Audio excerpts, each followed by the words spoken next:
अरे भैया ये बिहार है क्या? हाँ भैया ये बिहार ही है। सुनते कि बिहार में पलक झपकते ही सामान चोरी हो जाता है। हाँ भैया सही सुने हैं। अच्छा तो भैया एक काम कीजिए, ये लीजिए 100 रुपया। हम थोड़ा सुसु करके आते हैं, आप मेरा थार को देखिएगा। कौन सा थार? अरे ये तो खड़ा, अरे ये तो खड़ा आए, अरे कहाँ गया मेरा थार चोरी हो गया। अरे सूरज भाई क्या हुआ? अरे भाई मेरा थार चोरी हो गया। क्या? हाँ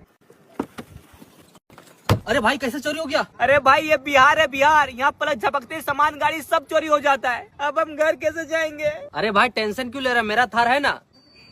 थार कहाँ है? अरे ये तो रहा। अरे भाई मेरा थार। बोले ना भाई ये बिहार है, मतलब मेरा भी थार चोरी हो गया। हाँ।